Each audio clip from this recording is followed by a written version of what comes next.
Secure the Philippines Initiative Network.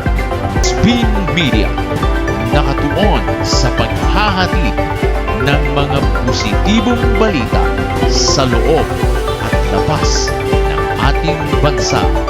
Spin!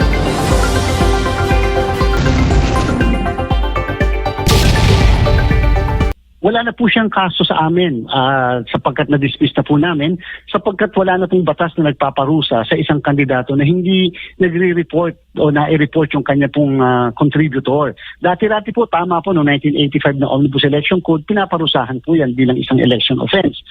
Subalit noong 1991, nagkaroon ng batas, binago, inamend yung umiiral na batas at sinabi na ang hindi pagre-report ng isang kandidato ng kanyang mga contributors ay hindi na kasong kriminal. Ito po yung na-decriminalize.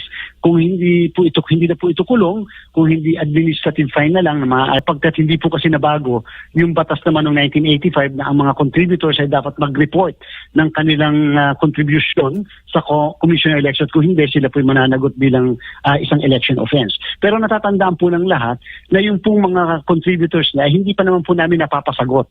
At ibig sabihin, hindi pa po namin napapakinggan ang kanilang panig, kung kaya naman magandang mapakinggan pa rin, kaya po kami magko-conduct ng preliminary investigation. At para makita natin kung maayos at maganda ba yung kadahilanan o depensa na kanila pong sasabihin. Madami po nagsasabi, ang politiko ay absuelto, bakit ang donor ay hindi. Ako po, I will readily agree na para nga, pag tinignan natin, para may unfairness. Kaya lang, siyempre po sa part ni Comelec, wala naman po kaming magagawa kung yun yung batas. Kami po tagapagpatupad lamang ng batas, talagang kakailanganin mukhang dapat baguhin ang batas upang maiayos lang at hindi po maging unfair yung pong pag-treat ng ating batas sa iba't ibang whether kandidato o sa mismong nagbibigay sa kandidato.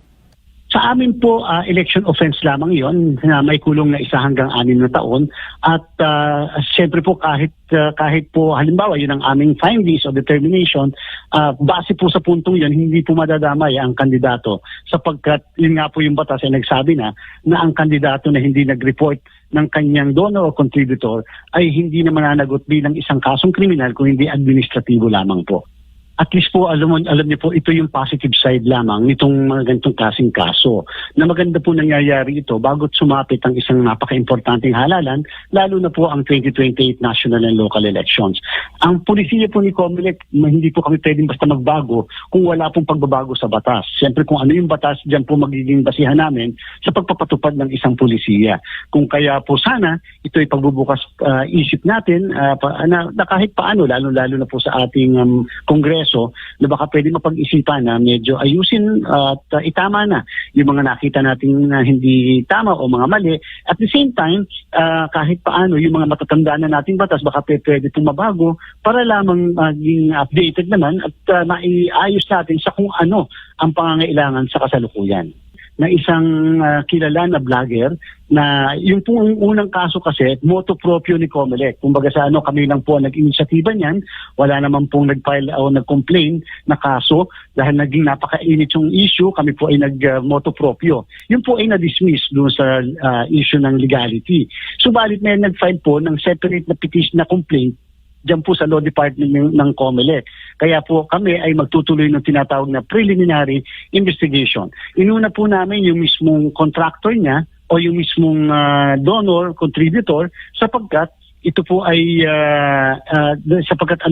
hindi pa po namin napapakinggan yung panig naman niya.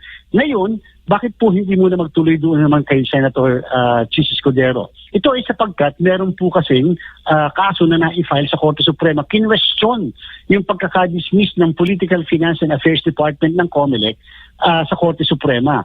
At ito po ay yung kaso yon ay against Senator Chis and the Comelec Political Finance and Affairs Department. So bilang pagkilala sa jurisdiction ng Supreme Court ay amin po munang sinuspend o dinifer ang preliminary investigation sa kanya, pero inuuna po natin ngayon yung muna ng kanyang kaso, nakadepende sa kung ano ang disposisyon ng Korte Suprema. Kasi po kung ang Korte Suprema po ay nagsabi na tinatanggap nila yung mismo kaso, ibig sabihin hindi po dinismiss, hindi po binaliwala at meron po in-issue na resolution ng Supreme Court sinasabi na pagbibigyan nila yung kaso, meaning hindi binigyan ng due course pero pagbibigyan nila, tatanggapin nila, idadakit nila yung kaso. So, ibig sabihin, isang indikasyon yan sa amin na mukhang magkakaroon ng desisyon ng Korte Suprema, kaya kinakailangan hintayin po namin. Pero as far as yung donor po ay concerned, wala naman po siya doon sa kaso sa Supreme Court and therefore, pwede po kami magtuloy-tuloy ng investigasyon sa kanya. Comelec? May mga kandidato pong nag-file ng kanilang certificates of ng kanilang mga statement of contributions and expenditure, nanalo at natalo, na ongoing po yung aming tinatawag na motu proprio investigation sa kanila, at kasama na rin po yung mga contributors, donors nila. Meron din po mga tumakbo bilang kongresista sa distrito at bilang pong kongresista sa tinatawag na party list naman. Meron din po tayong mga kandidato for governors at mga mayors na kasama rin po sa investigasyon, kasama ang mga contributors at donors po nila. Alam niyo po, bagamat merong kaso sa Korte Suprema questioning the internet voting, ang COMELEC po ay magtutuloy-tuloy pa rin sapagkat alam po namin na ito'y napakaganda na panukala para sa ating mga kababayan, lalo na po yung mga OFW natin o yung mga nakatira abroad o mga nagtatrabaho abroad.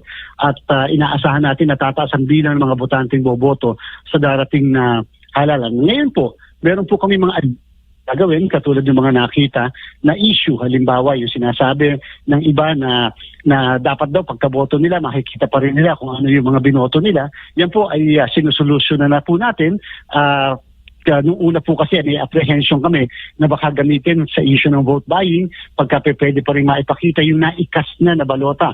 Ngayon po sabi natin, sige, we are willing na to take the risk kasi ang importante naman ay ang botante pa rin ang may control sa kanyang boto. Pwede po rin po namin maipakita sa kanila yung mismong balota na naikas po nila. Wala naman pong pinagkaiba rin yan sa aming palagay doon sa isang botante na pinadalhan dati natin ng sulat o envelope na naglalaman ng balota at pagkatapos boboto niya at ibabalik yung mismong balota sa embahada na nagpatulad niya sa kanya. So ibig sabihin, pwede rin niya mapicturan, pwede rin niya maipakita sa iba. Pero just the same, nandun po yung risk. Kaya lang, ang importante pa rin ay yung will of the electorate at yung mismong ballot secrecy. Dito po sa Pilipinas, mukhang hindi pa natin maipapatupad yung internet voting na tinatawag. Medyo yung infrastructure natin ay hindi pa ganun pa kaayos. Halimbawa po, yung internet, hindi naman po lahat ay may internet capability, lalo na yung mga island municipalities. Napakadami pa po natin mga lugar na hindi kakayanin na makagamit ng internet. So in the meantime, no choice po tayo kung hindi gamitin pa rin o gumamit tayo ng mga bagong makina. Take note po, yung mga makinang gagamitin natin para sa 2028 elections ay hindi yung mga makinang ginamit natin noong 2025. Ito po ay mga bagong makina base sa bagong terms of reference ng COMELEC na ito po ngayon sa kasalukuyan ay na kinukonsulta natin sa iba't ibang stakeholders.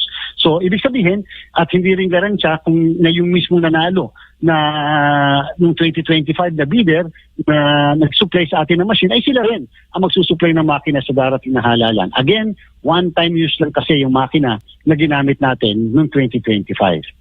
Huwag po sana natin babaliwalayan ang barangay SK elections. Sa maaaring maliit lamang, barangay lang natin, pero alam niyo po, napaka-importante sa ating buhay. Lahat ng gulo, away, problema sa mismong bahay natin, sa kapitbahay, sa mga kabarangay natin, ay sa barangay po tayo pumupunta. And therefore, dapat maghalal po tayo ng mga tamang tao.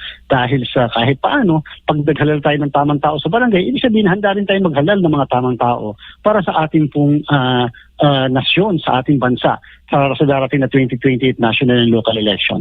Sa kababayan natin sa Bangsamoro, ito na po ang ating hinihintay bilang katapusan ng usapang pangkapayapaan natin, ang halalan sa Bangsamoro. Kung kaya kinakailangan tayong lahat ay may pakialam, tayong lahat ay merong boses sa pamamagitan ng ating mga balota sa pagboto sa darating na September 14. Secure the Philippines Initiative Network. Para sa Diyos, para sa pamilya, para sa bayan.